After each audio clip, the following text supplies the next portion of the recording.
여기 야당의 잘못은 없는 건가요? 자유한국당에? 글쎄, 저는 뭐 이제 한 40일. 아직은 없다. 예. 40일인데, 저희 잘못을 이렇게, 보기에는 조금 좀, 뭐 특별한 게 좀 없는 것 같습니다. 알겠습니다. 안녕하세요, 의원님. 네, 수고하셨습니다. 안녕하세요. 네. 우선 간단한 출마의 변부터, 왜 본인이 당대표가 되어야 하는지 말씀 주십시오. 예, 저희 지금 자유한국당이, 지난 탄핵 사태 또 대선 참패 겪으면서 아주 지금 괴멸의 위기까지 지금 와 있습니다. 그래서 국민들로부터 이게 등을 돌렸고 국민들께서 그리고 이것이 이제 쓰러지는 우리 한국당을 좀 건전한 보수로 이기 위해 정말 리모델링하고 다시 세워야 되겠다는 그런 그 취지에서 제가 출마를 했습니다. 그동안 우리 보수 우리 한국당이 과거 지도부의 인물로는 우리 시대 변화에 또 민심에 따라서 당을 바로 세우기가 힘들다 이런 판단에서 제가 감히 나섰습니다. 예, 그리고 저는 성남시 중원구 지역구인데요.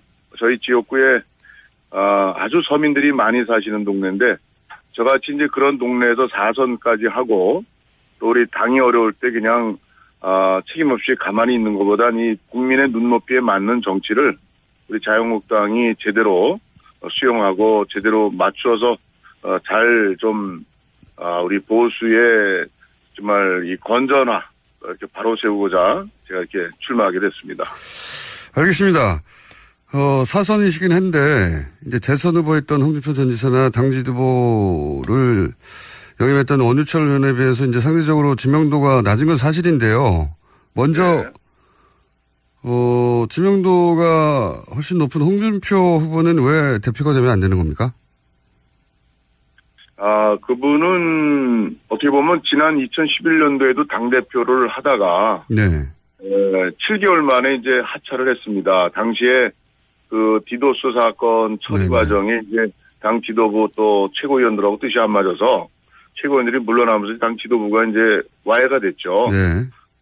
이제 그것이 어떻게 보면 이제 지도력의 한계라는 하나의 그 실천 과정에서 보여줬던 모습이라고 볼 수 있고 또 지금 우리 국민들이 원하는 거는 계파가 좀 보수당이 계파 갈등으로 맨날 싸워서 여기까지 왔는데 좀 그런 계파 갈등 어떤 사익을 추구하는 그런 식의 당권 투쟁 같은 게 좀 없어야 되겠고 또 지금 이제 우리 국민들이 좀 이 품격 있는 좀 그런 정치를 원합니다. 근데 우리 홍준표 후보 같은 이제 그런 면에서 좀 국민의 기대에 좀 못 미치는 부분이 많이 있고 그래서 저 같은 경우는 이제 사실 인지도 면에서는 약하지만 인지도가 오히려 없는 것이 없다기보다 좀 낮은 것이 저는 오히려 이제 참신한 정치 또 저 같은 경우는 13년 정치하면서 어느 계파에 속하거나 줄서거나 이런 적이 없습니다. 그래서 저는 계파 갈등을 옆에서 수없이 잘못된 걸 봐왔기 때문에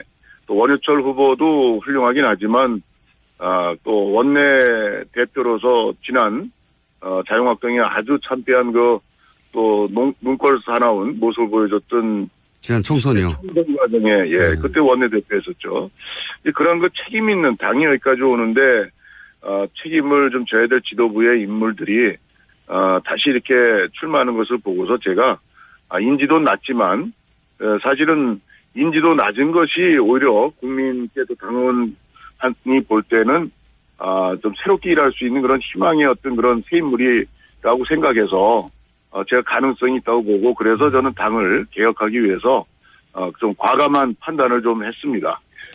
제가 물론 뭐 그때 비밀 투표였긴 합니다만 네. 대충 추정하기로는 언론에서 탄핵에는 찬성하신 것으로 알려졌는데 예 하시는 거 보니까 맞군요. 근데 탈당은 또 안 하셨어요? 그죠? 저는 뭐 그때 그 탄핵이 사실은 절차상이나 저는 좀 문제가 있었다고 생각을 합니다. 이게 어떤 죄목이나 이런 탄핵 사유가 사실 언론에서 많이 언급이 됐지만 그것이 사실은 이제 그 어느 정도가 진실이고 어느 정도가 사실이 아닌지에 대한 명백한 특검에서 그것이 조사가 충분히 조사 들어가기도 전이었죠. 12월 9일이. 그래서 저는 탄핵 자체의 절차상의 문제를 느꼈음에도 불구하고 이것이 당시의 그 사태가 대단히 그 국정이 아주 나라가 아주 대단히 혼란과 위기를 거듭하고 또 박근혜 대통령 전 대통령이 당시에 4월 하야설 그리고 또 조기 대선 언급을 당내 지도부에게 공개적으로 한 건 아닙니다만은 그렇게 해서 우리가 당론을까지 했는데 사실은 그렇게까지 사태가 이전 뭐 차분히 이게 전개되는 상황이 아니고 오히려 국가가 더 괜히 혼란과 위기를 거듭할 수 있는 이런 상황이기 때문에 오히려 헌법재판소의 오히려 판결을 정확히 받아보는 그런 절차가 오히려 더 필요하겠다 싶어서 좀 그런 탄핵에 찬성은 안 했지만 정치적 그런 그 결정을 한 바가 있습니다. 그러시군요. 탈당 문제는 네. 저는 그렇습니다. 이게 당 안에서 쭉 저 같은 경우는 어떻게 보면 친박도 전혀 아니고 뭐 권력 주변에 뭐 가본 적도 없고 어떻게 보면 의정 활동 또 국회직 활동 지역구 활동 열심히 했던 의원인데 근데 그 당에 어쨌든 공천받고 국회의원을 하고 있고 어쨌든 공동 연대 책임이 있는 입장에서 근데 탈당한다는 거는 뭔가 집에 불이 났는데 불 끌 생각 안 하고 또 책임지는 그런 자세에서 이 좀 나가서 어떤 해결하는 당시에 또 반기문 또 유엔 전 사무총장의 대선 후보로였던 옹립 뭐 이런 문제들이 정치적 계산이 깔려 있어가지고 그게 탈당한 그런 계산적 탈당에 대해서 저는 좀 찬성을 안 했고 무너져도 같이 우리 책임지고 좀 뭐 당시 이제 새누리당에 그대로 몸을 담고 잘못된 거 있으면 최대한 고쳐야 되는 그런 방향을 가지고 탈당을 당시 안 했습니다. 탈당이 전부라고 생각하지 않았습니다. 알겠습니다. 자, 그러면 이 질문을 좀 드려봐야 되겠습니다. 자유한국당이 문재인 정부 출범 이후에 박수 쳐준 대목이 아무것도 없다는 이미지인데요. 이게 언론에 잘못 알려진 이미지입니까? 아니면 실제 문재인 정부가 잘하는 게 없어서 박수를 쳐주지 않은 건가요? 글쎄, 사실 지금 이제 문재인 정부 출범이 한 40일 이제 됐잖아요. 네, 50일 가까이, 예. 예. 10일이니까, 아니죠. 40일이군요. 예. 40일 됐는데, 사실 바로 이제 인사 문제가 있지 않습니까? 네네.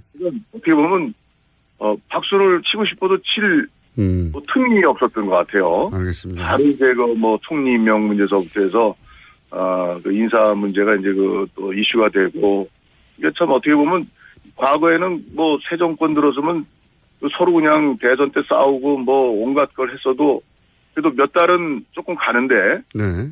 지금 이렇게 이제 새 정부가 일단 어쨌든 선출이 됐으면, 일할 수 있는 좀 그런 힘은 얻어야 될 거 아니야? 잘못됐든 잘했든. 근데 네.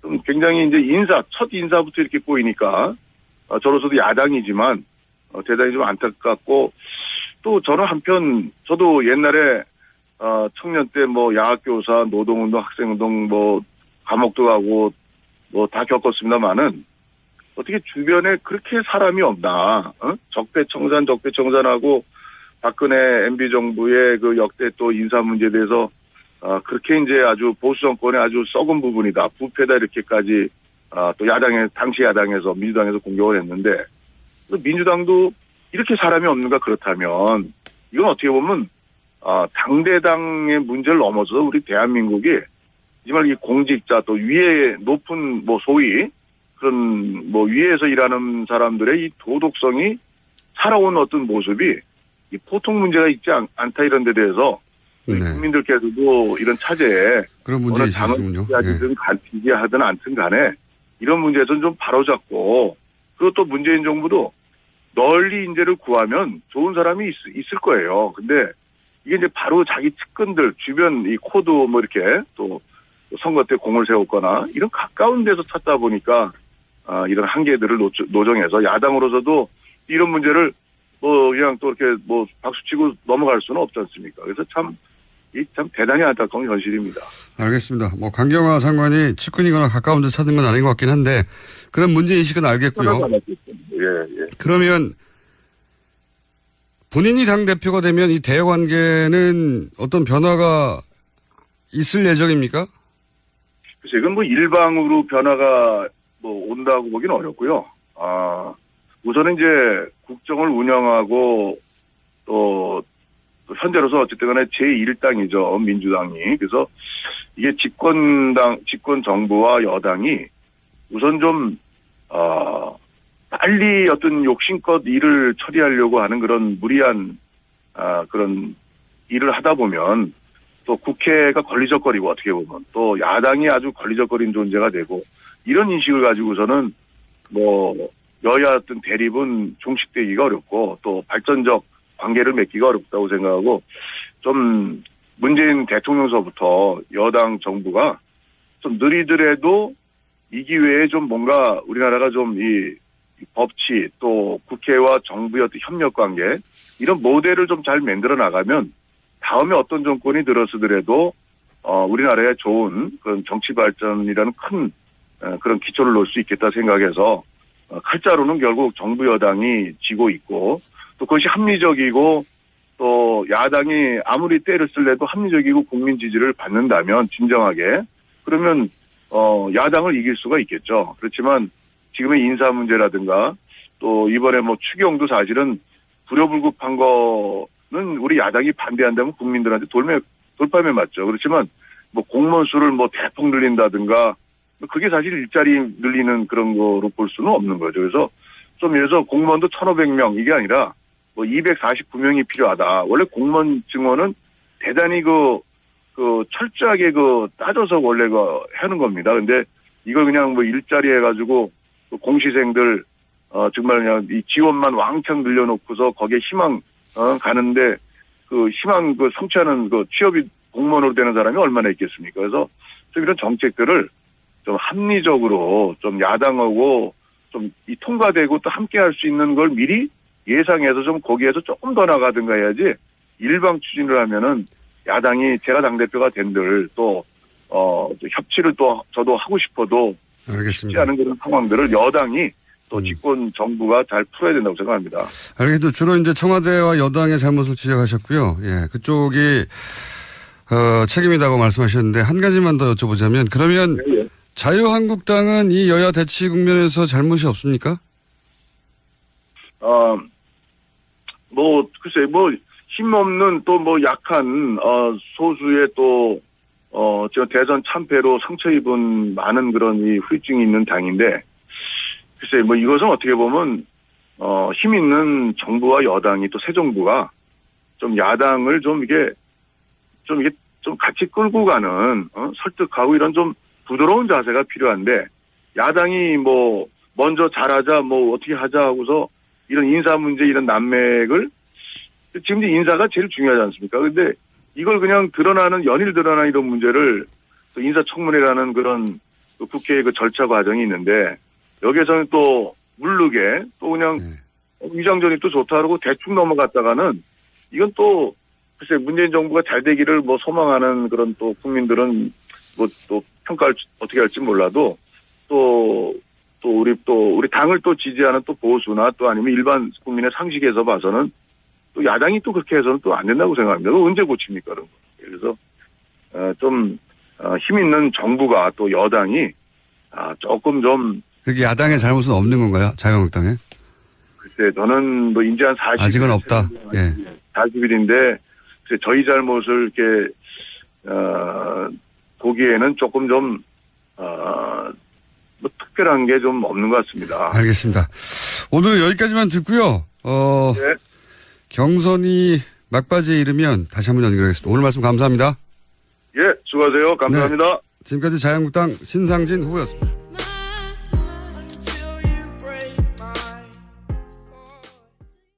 그게 야당의 잘못은 없는 건가요? 자유한국당에?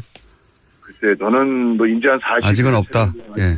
40일인데, 저희 잘못을 이렇게, 보기에는 조금 좀, 뭐 특별한 게 좀 없는 것 같습니다. 알겠습니다. 안녕하세요, 의원님. 네, 수고하셨습니다. 안녕하세요. 네. 우선 간단한 출마의 변부터, 왜 본인이 당대표가 되어야 하는지 말씀 주십시오. 예, 저희 지금 자유한국당이, 지난 탄핵 사태 또 대선 참패 겪으면서 아주 지금 괴멸의 위기까지 지금 와 있습니다. 그래서 국민들로부터 이게 등을 돌렸고 국민들께서 그리고 이것이 이제 쓰러지는 우리 한국당을 좀 건전한 보수로 이 기회에 정말 리모델링하고 다시 세워야 되겠다는 그런 그 취지에서 제가 출마를 했습니다. 그동안 우리 보수 우리 한국당이 과거 지도부의 인물로는 우리 시대 변화에 또 민심에 따라서 당을 바로 세운 계파 갈등을 옆에서 수없이 잘못된 걸 봐왔기 때문에 또 원유철 후보도 훌륭하긴 하지만 또 원내 대표로서 지난 자유한국당이 아주 참패한 그 또 눈꼴 사나운 모습을 보여줬던 지난 총선이요. 총선 과정에 그때 원내 대표였었죠.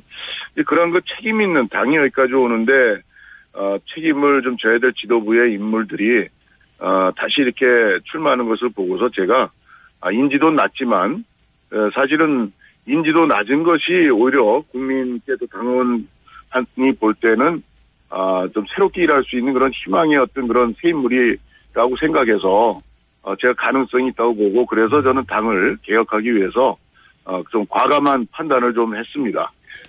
제가 물론 뭐 그때 비밀 투표였긴 합니다만 네. 대충 추정하기로는 언론에서 탄핵에는 찬성하신 것으로 알려졌는데 예 하시는 거 보니까 맞군요. 근데 탈당은 당시에 그 디도스 사건 처리 과정에 이제 당 지도부 또 최고위원들하고 뜻이 안 맞아서 최고위원들이 물러나면서 당 지도부가 이제 와해가 됐죠. 네. 이제 그것이 어떻게 보면 이제 지도력의 한계라는 하나의 그 실천 과정에서 보여줬던 모습이라고 볼 수 있고 또 지금 우리 국민들이 원하는 거는 계파가 좀 보수당이 계파 갈등으로 맨날 싸워서 여기까지 왔는데 좀 그런 계파 갈등 어떤 사익을 추구하는 그런 식의 당권 투쟁 같은 게 좀 없어야 되겠고 또 지금 이제 우리 국민들이 좀 이 품격 있는 좀 그런 정치를 원합니다. 근데 우리 홍준표 후보 같은 이제 그런 면에서 좀 국민의 기대에 좀 못 미치는 부분이 많이 있고 그래서 저 같은 경우는 이제 사실 인지도 면에서는 약하지만 인지도가 오히려 없는 것이 없다기보다 좀 낮은 것이 저는 오히려 이제 참신한 정치 또 저 같은 경우는 13년 정치하면서 어느 계파에 속하거나 줄서거나 이런 적이 없습니다. 그래서 저는 우기가 힘들다 이런 판단에서 제가 감히 나섰습니다. 예, 그리고 저는 성남시 중원구 지역구인데요. 저희 지역구에 아주 서민들이 많이 사시는 동네인데 저같이 이제 그런 동네에서 4선까지 하고 또 우리 당이 어려울 때 그냥 책임 없이 가만히 있는 것보다 이 국민의 눈높이에 맞는 정치를 우리 자유한국당이 제대로 수용하고 제대로 맞추어서 잘 좀 우리 보수의 정말 이 건전화 이렇게 바로 세우고자 제가 이렇게 출마하게 됐습니다. 알겠습니다. 사선이시긴 한데 이제 대선 후보였던 홍준표 전 지사나 당지 후보를 영입했던 원유철 의원에 비해서 이제 상대적으로知名도가 낮은 건 사실인데요.